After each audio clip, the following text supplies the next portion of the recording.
With life in Singapore flying by at a pace and the hard-working culture only made stronger with the obsession of travelling abroad and a dash of good old Singaporean kiasuism, it would be easy to miss the people who sleep rough on Singapore's streets. It would be even easier to make some inaccurate assumptions about what landed them there, their life decisions and their social responsibility. In 2019, the Singapore government conducted its first ever island-wide count of homeless people, counting between 921 and 1,050 people sleeping rough. This provoked action, and by 2021, that number had dropped to 616. While this is a huge improvement, rental prices and the global economic recovery from the COVID-19 pandemic contribute to challenging times for many in this wealthy country.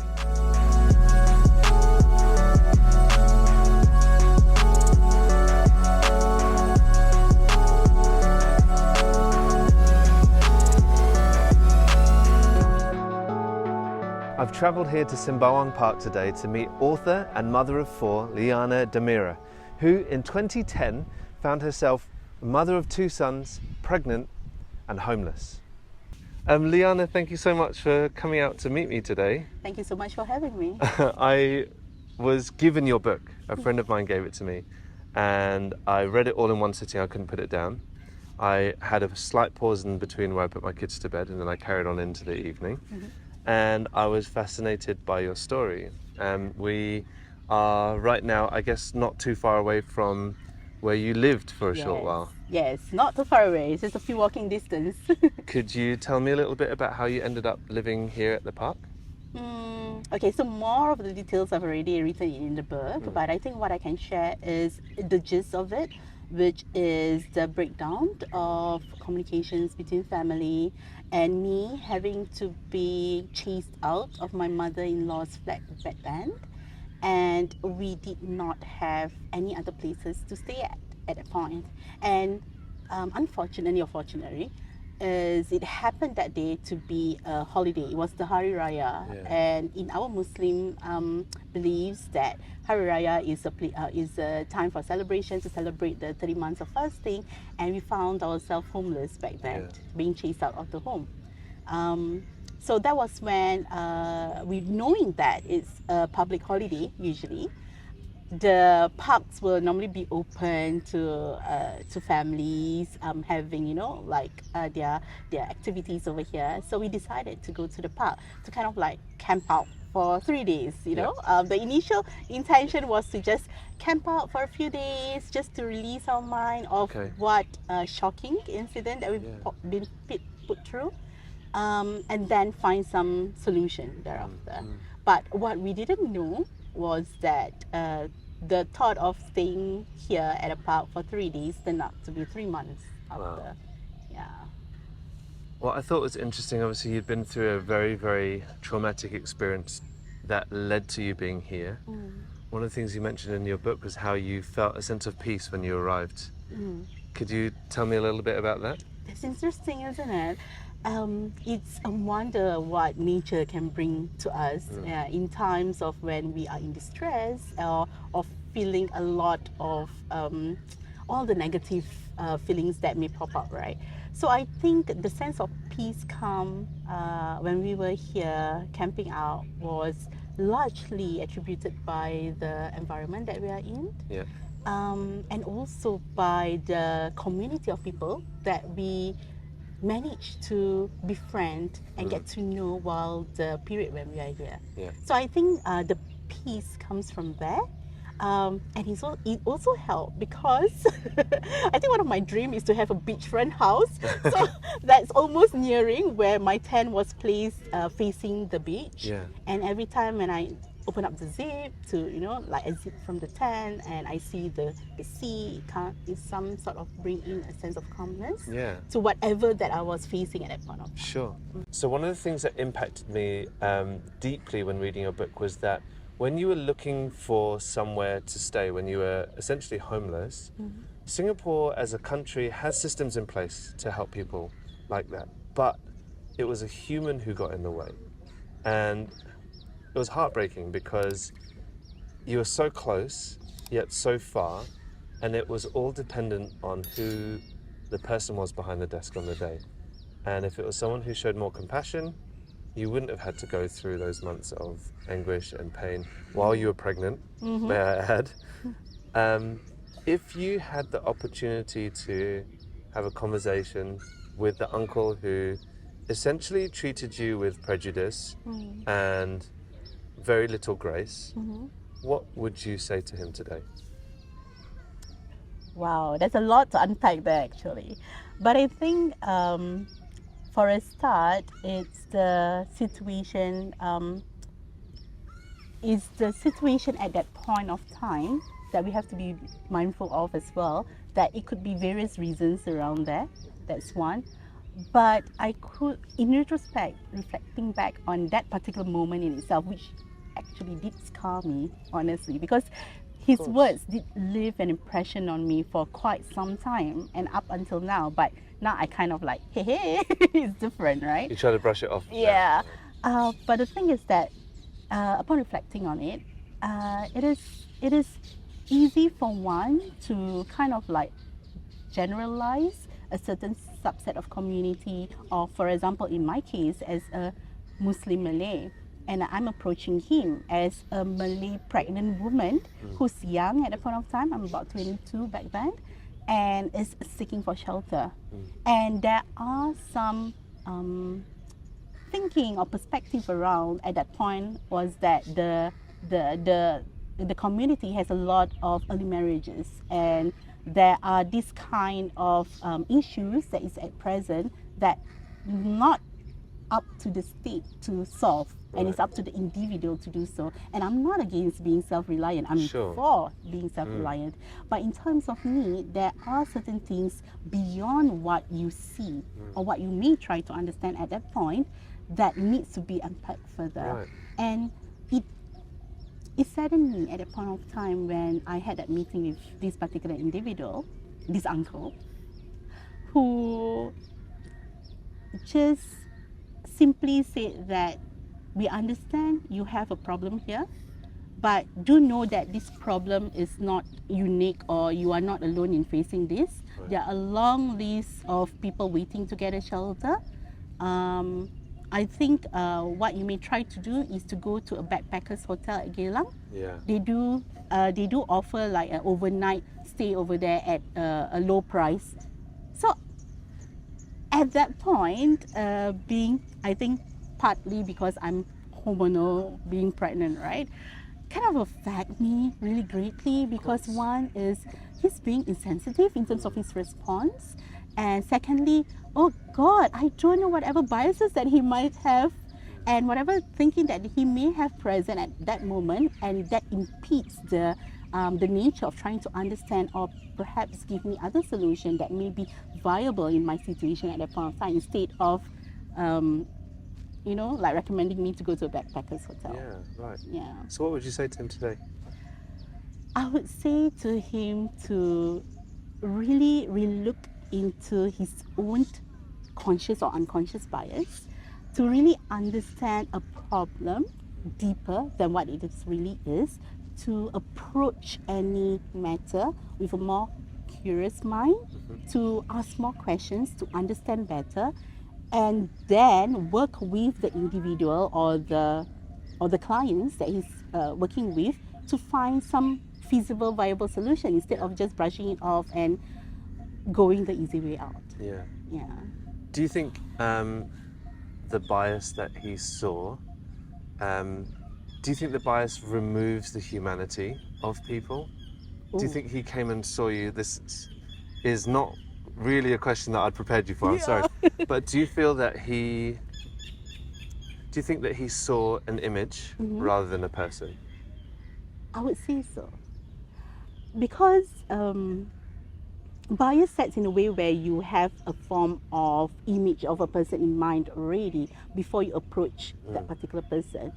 And having that kind of forms like a barrier to understand better where the individual is coming from. So in my story, in my case, in that moment of experience in itself, he failed to ask me questions to understand my plight better. And I'm not sure, for whatever reasons that he may have at a point of time, to kind of like try to wrap up that conversation as soon as possible by giving me one solution of going to a backpackers hotel, and none other than that. I think certainly the bias is one that causes a barrier to understand better, and also impedes the possibility of finding a solution. Sure. Yeah.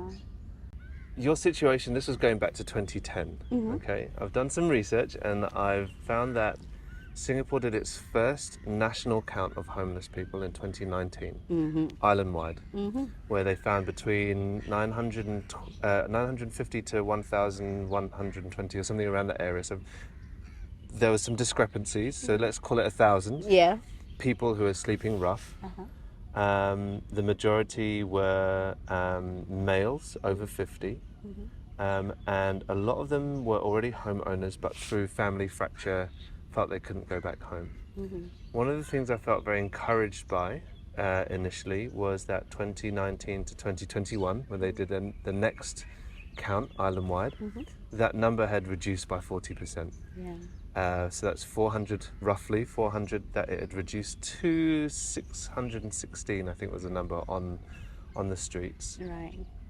They could also account for an increase of nearly 400 people in temporary sheltered accommodation, which is fantastic. That sounds very positive.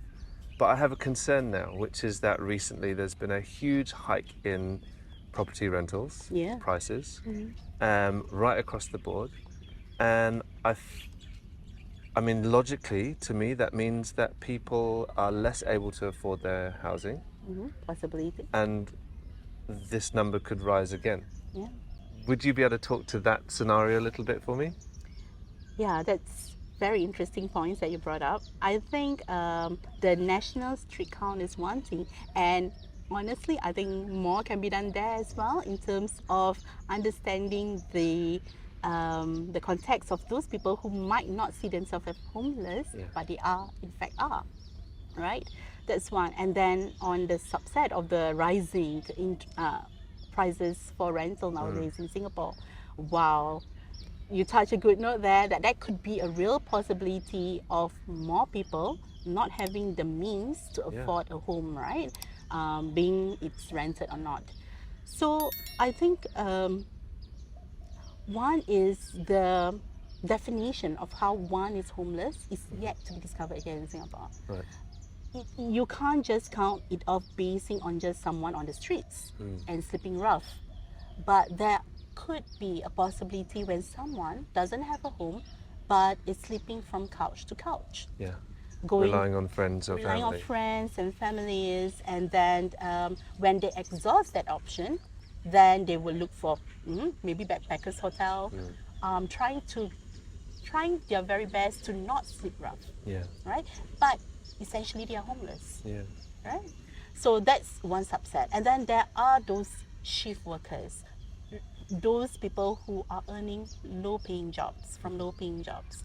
And these shift workers are normally using their work as another means to not sleep rough or not be appeared to be sleeping rough. For example, one of individual that I managed to meet was this hospital attendant who worked at night at the hospitals in Singapore. So he's a night shift worker. And in the daytime, I'm not sure exactly where he slept, but he has a place to sleep at in the daytime, and that is away from public eye, away from being counted as one of those people who is sleeping rough. Yeah, sure. Yeah, so there are various aspects to how a family or an individual may land into a state of homelessness, and that is yet to be understood further. Yeah. Right? And of course, the study is a great way to kickstart it, but I think we are at just the beginning of it. Okay, then back to the rental pricing. So now that we know that it's increasing, it's at times it can be beyond the usual means of affordability, for whatever individuals affordability means to them. Yeah. And just take a look at like a rental house back in the Tiong Bahru area. They are renting it out at 6,000 a month, which is Wow, even for a family who might need a place to stay there, I don't think so. Any of the family in a local context in Singapore can afford $6,000 a month Right. rental.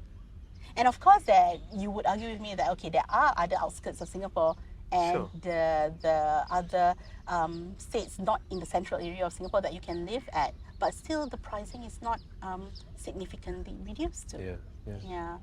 So essentially, what I'm getting to is that there is a huge unfortunate scene that can be that there will be more, not only individuals alone, but families who will be displaced. Yeah. Yeah. Yeah. I found it interesting that often you would associate homelessness with loneliness, yet the people in the community that you met who were living here at Sembawang Park were couples. You were a family yourself. Were there did you also experience singles and lonely people, or was there a lot of couples and families? Oh, there were a mix, I would say. So there were those middle-aged to 60 over uncles who would ride their bikes here at the park and sleep on the park benches, or at times also like borrowed some of our tents to sleep in. So there were those individuals, but more so I have seen and I've witnessed of families who came here who slept for prolonged period of time. Yeah. And they might have gotten lucky in terms of getting a shelter from their families or friends, or perhaps they might have secured a rental flat because their financial means gets better at that point. But that doesn't necessarily mean that they can sustain that in the long term. Yeah, sure. Right? Sure. So that's there. And also there are family settings which I have befriended and who I have gotten to befriend who comes with illnesses. And we are talking about chronic illnesses. Wow. One which requires the family member to go for surgery. And out from that surgery, in the recuperation mode, that family member couldn't work. And the other family members may need to forego school, may need to forego their own part-time job, for example. Full-time job, and then go on to a part-time job As just well. to sustain the financial needs. Yeah, Yeah, that's really tough. I know, right? Really tough. Yeah, but that's the reality. Yeah. Yeah. Yeah, I mean, I'm just thinking back, there were times where my wife and I, before we had kids, she was working during the day at a school, working in the evenings at a supermarket. And so just for us to be able to cover bills and things in the UK, I think one of the things that I see here often is that when friends, particularly friends from abroad, talk about how expensive Singapore is, we often will fight against and say, no, you can still get a meal for $3, you know, if you go to the Point stall and whatnot. And I think there is a perception that Singapore is all glitz and glam, and that it is Marina Bay Sands, and that whole, you know, showbiz sort of area looks amazing. Of course, you can almost not mention, you almost can't get away without mentioning the movie and the book Crazy Rich Asians, and I think there is an association with Singapore that's gone that way. Yeah, it sets a different perspective to Singapore on a whole, right? Yeah. And yeah, you're right when you mentioned it's all glitz and glamour from there. So what we didn't bring up to the spotlight is the plight of the individuals or the families who are just earning basic needs for basic needs. And we're not talking about just for the utilities and a roof over their heads, but just food. Yeah. And these are often the individuals and the families who are unmet, who are homeless, in a state of homelessness. And survival in seeing them at that point is to just survive. And survival means, what it means essentially is that just day by day getting the food that they need to eat and be able to carry on another day after. And not even have the luxury or the privilege to plan ahead or even save some money to have a roof, a proper roof over their head. But at that point, in the moment, in the settings where they're in, being homeless, their main goal is just to survive. Yeah. Yeah. Yeah. And you survived very well. Seeing you today.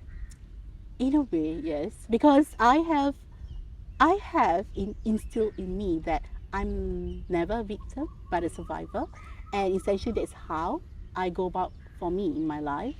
And now I'm in a phase where I would like to thrive and hopefully still continue thriving as I learn, as I discover new things and all that. I'm totally inspired by you, and I would like to see, I'd like to ask you, how did you bounce back so well?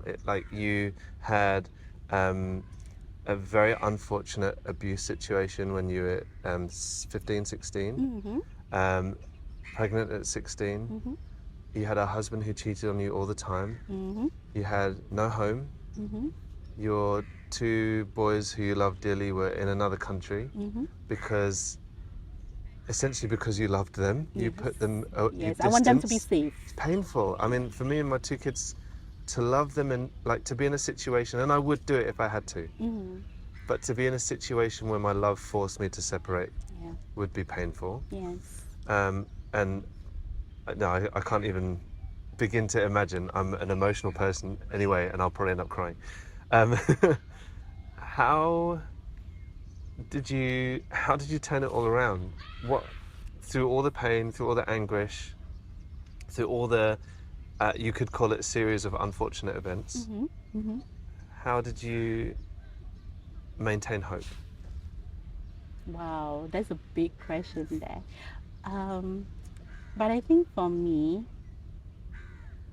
I look at it where the series of unfortunate events is meant to happen to me so that it can strengthen and grow me.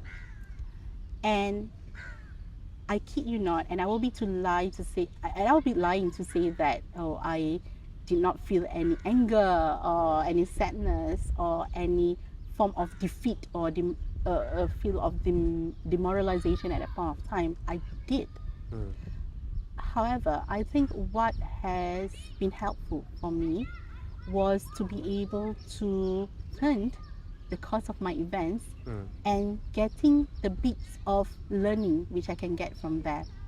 So in my life, what I have been doing so far is whenever I feel angry at something, instead of taking it out on others or lashing it out or just being a normal human, I chose to embrace the feelings, know that there is there for a reason, and I'm grateful that I can still feel, because it will mean to me that I'm not numb at whatever that has happened to me, and know that what happened to me was not for me, not happened to me because it had to happen to me, but it happened for me.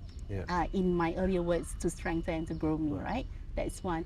And then secondly is also to turn the feeling of anger, like what I did recently also for some context that I had to deal with recently, was to turn it and channel it into something that can bring about positive returns. So for example, instead of lashing out and destroying assets, I decided to give more love. I decided to nurture, because I know by doing so, out of my very own anger, that it can bring about positive returns instead. Wow. That's amazing. Thank you. Oh gosh. You obviously had this quite life-changing experience, having been homeless for some time. Are you still involved with homeless communities today? I try to. Yep. But at the moment right now, I think my day has been very occupied with helping other women in need. And essentially from time to time, I do find myself having members of the public reach out to me via social media, via calls, and it's interesting to know that they can call me on my mobile phone because I don't know where they get my number from, but word of mouth does spread. And that was when I find myself getting into befriending these homeless individuals or the families to reach out to the agencies that they will need to get help from. Right, that was leading me to my next question. If there is someone who's watching this and they are aware of friends or family who are homeless or they're homeless themselves, what can they do? I think first and foremost, they would need to embrace the fact that they are in that situation, and it is okay to reach out for help, because many people or person doesn't reach out for help because of the stigma or the Sure. face value or the thoughts of the repercussions, what may be, what ifs, and all of that.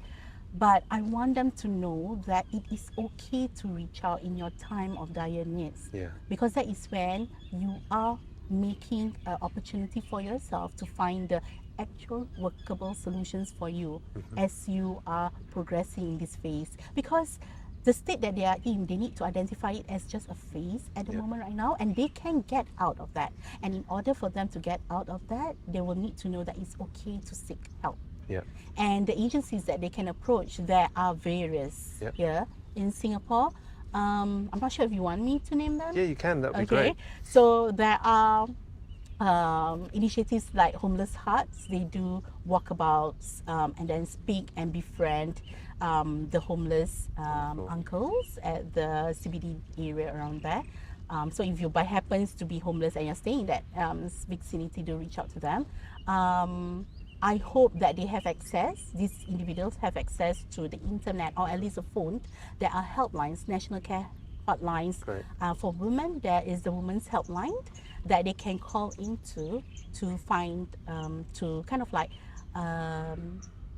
explore what are the resources that are in Singapore that they can get help from. Great. So I think for a start, call that hotlines Yep. and then explore what are the resources that you can approach Yep. to get help from. Great. Thank you very much. You are now in what I would see as a very new season, or at least you have been for a little while. Remarried, Yeah. 4 kids. Did I read somewhere you ran to be an MP at one point as well?